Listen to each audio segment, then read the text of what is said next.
How'd that sound? Sounds great. Sign up for Rev Voice for as low as $14.99 a month before January 26th, and you could win great weekly prizes and a brand new Honda CR-V from Nassau Motor Company. Call us today or learn more online. A member of a prominent family allegedly commits suicide. A great musician, truly worth remembering. Fallen officers remembered today. Detective Constable 2392, Jimmy Ambrose. Efforts to bring shanty towns up to standard underway, plus Olympic triple jumper Lee Van Sant says he'll be ready to compete this year. They looking for full recovery. I'm Nikia DeVoe, and this is NB12 Weekend.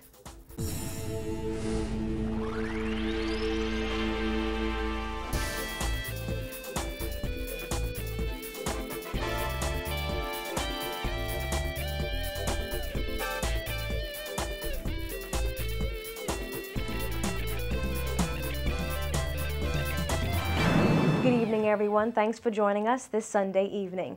A cabinet minister's husband was found dead, hanging in an abandoned building in eastern New Providence yesterday. Police have not released many details, but Paige McCartney has been following the story.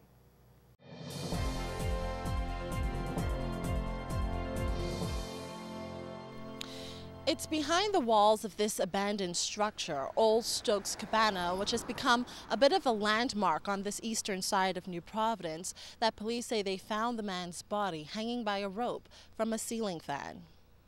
Police have not officially released the identity of the deceased, but family and friends have confirmed that he was Leon Martin, the husband of Transport and Aviation Minister Glenys Hannah Martin. According to police, the body was discovered shortly after 3 p.m. on Saturday. As mentioned, he was found hanging by a rope at Old Stokes Cabana, a Yamacraw beachfront home that has sat unoccupied for decades. Today, Superintendent of Police Stephen Dean said police cannot release more details until the investigation is complete. We don't know the circumstances. That's difficult. Not much police can say at this moment. We are actively, our detectives from the Central Detective Unit are actively investigating this matter. Once the information comes out, we'll be able to release to members of the public. Martin was in his late 50s. He was affectionately called Ani by those who knew him well.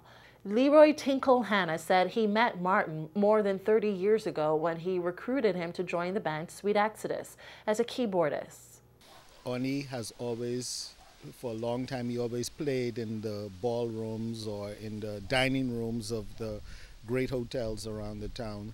And then he, at the time we knew of his band experience, he was playing with Zaya Taylor's band. I think they were called the Fifth Degree, which eventually became the High Voltage Band.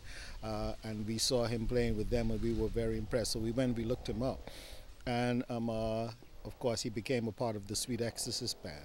Hannah said in addition to family and friends, the music world is saddened by Martin's passing.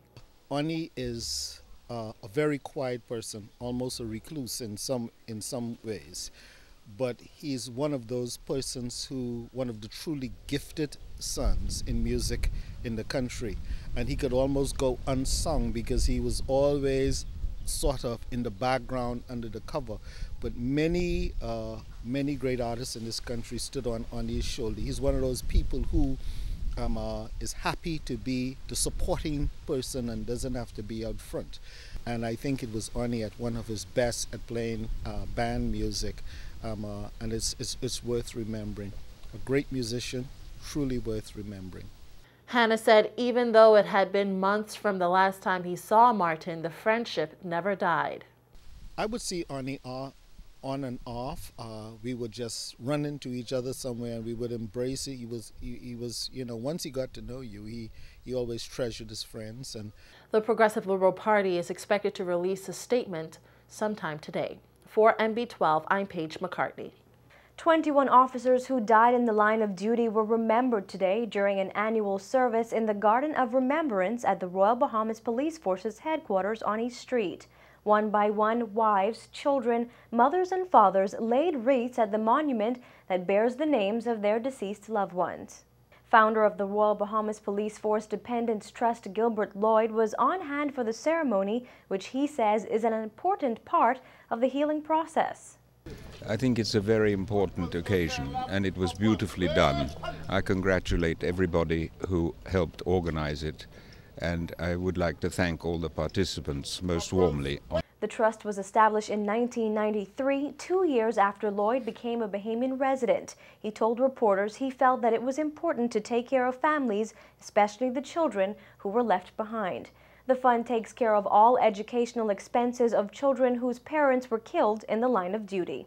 At our last count, we are now looking after over 28 children of shot officers, and this of course requires considerable funding, and I would be very grateful if any members of the public would help contribute to the fund.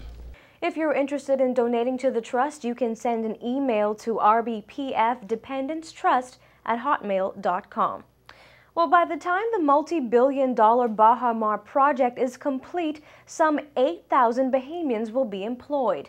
And while the completion date is still more than a year away, Senior Vice President of Administration and External Affairs Robert Sandy Sands says the hiring process has already begun.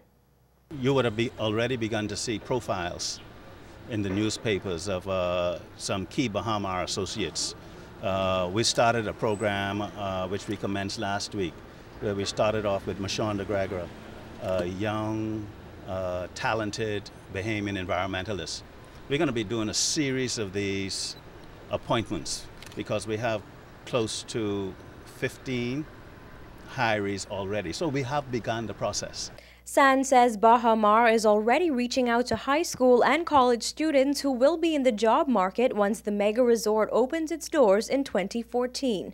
The resort wants to inform the public of the many job opportunities Bahamar will present. We've also been doing a series of meet and greets with college students, recent college graduates, multiple visitations to schools, etc. So our process of hiring has started. Although slowly, it has begun. And you will be seeing over the next 6 months, on a weekly basis, profiles of talented Bahamians who have been asked to join and agreed to join Bahamar as part of this project.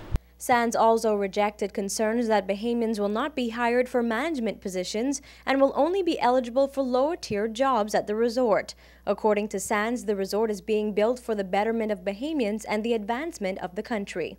Yes, there will be some expatriates in senior positions, but 99% of the jobs that we will create will accrue to Bahamians. And you must also appreciate that we're introducing brands that are not presently available in the Bahamas. And therefore there will be certain senior leadership positions that will come with those particular brands. But I think we must dismiss this notion that Bahamians will not accrue to senior hotel positions.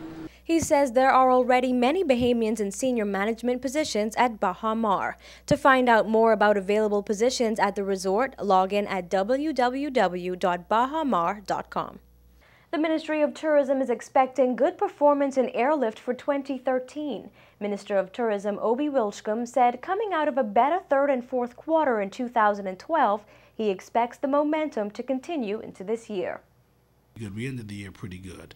Not where I want to be, because I want to see growth in tourism significant. I want to make sure that we're able to up it 4 to 5%, because that's when you're going to be able to keep your occupancy levels good and the trickle-down effect. That's when we're able to get more people in the industry making much more money, and our economy can grow much more faster.